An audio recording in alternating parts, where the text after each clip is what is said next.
श्री परमात्मने नमः। श्रीमद् भगवद गीता अथ सप्तदशोऽध्यायः।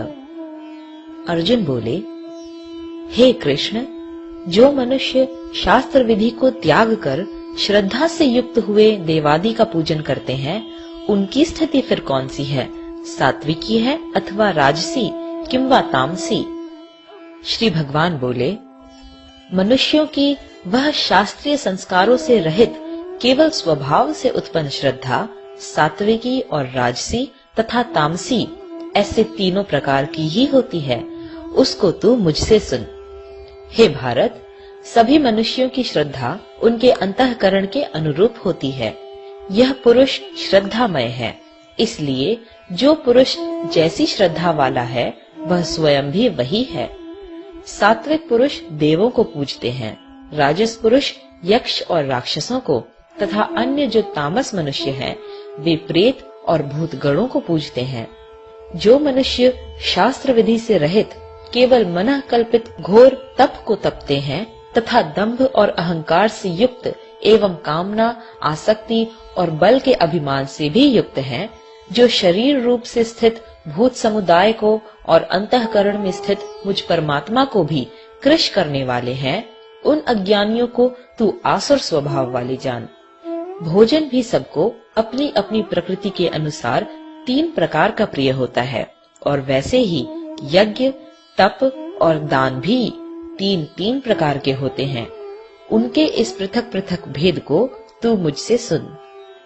आयु, बुद्धि, बल, आरोग्य, सुख और प्रीति को बढ़ाने वाले, रसयुक्त, चिकने और स्थिर रहने वाले तथा स्वभाव से ही मन को प्रिय ऐसे आहार अर्थात भोजन करने के पदार्थ सात्विक पुरुष को प्रिय होते हैं।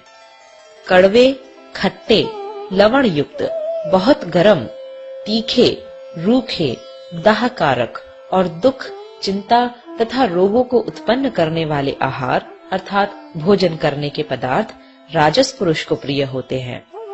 जो भोजन अधपका, रस रहित, दुर्गंध युक्त, बासी और उच्छिष्ट है तथा जो अपवित्र भी है, वह भोजन तामस पुरुष को प्रिय होता है। जो शास्त्र विधि से नियत यज्ञ करना ही कर्तव्य है, इस प्रकार मन को समाधान करके फल न चाहने वाले पुरुषों द्वारा किया जाता है, वह सात्विक है। परंतु हे अर्जुन, केवल दंभाचरण के लिए अथवा फल को भी दृष्टि में रखकर जो यज्ञ किया जाता है, उस यज्ञ को तू राजस जान। शास्त्र विधि से हीन, अन्न दान से रहित, बिना मंत्रों के, बिना दक्षिणा के और बिना श्रद्धा के किए जाने वाले यज्ञ को तामस यज्ञ कहते हैं।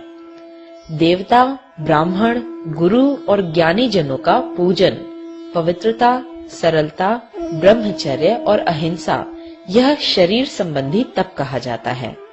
जो उद्वेग न करने वाला, प्रिय और हितकारक एवं यथार्थ भाषण है तथा जो वेद शास्त्रों के पठन का एवं परमेश्वर के नाम जप का अभ्यास है, वही वाणी संबंधी तप कहा जाता है।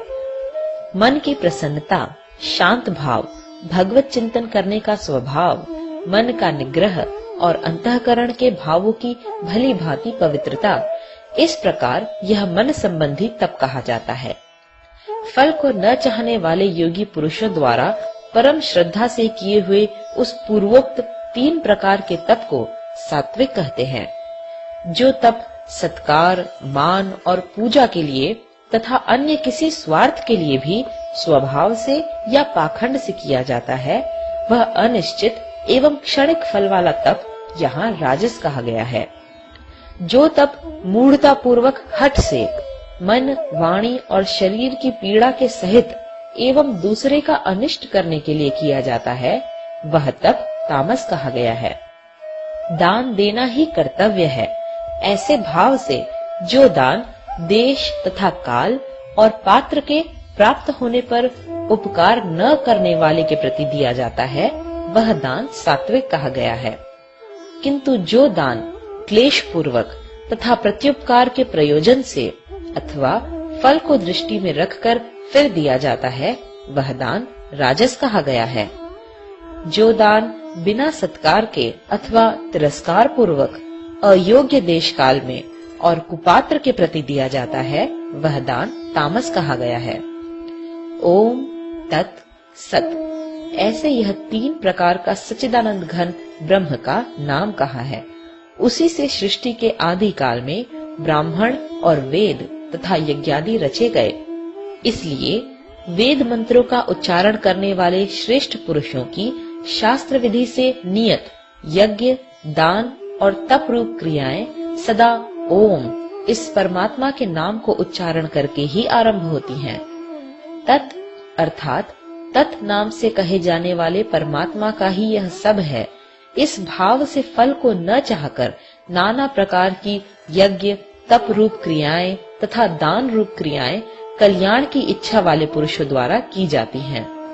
सत, इस प्रकार यह परमात्मा का नाम सत्य भाव में और श्रेष्ठ भाव में प्रयोग किया जाता है तथा हे पार्थ, उत्तम कर्म में भी सत शब्द का प्रयोग किया जाता है तथा यज्ञ, तप और दान में जो स्थिति है वह भी सत इस प्रकार कही जाती है और उस परमात्मा के लिए किया हुआ कर्म निश्चय पूर्वक सत ऐसे कहा जाता है। हे अर्जुन, बिना श्रद्धा के किया हुआ हवन, दिया हुआ दान एवं तपा हुआ तप और जो कुछ भी किया हुआ शुभ कर्म है वह समस्त असत इस प्रकार कहा जाता है। इसलिए वह न तो इस लोक में लाभदायक है और न मरने के बाद ही। सप्तदशोऽध्यायः समाप्त।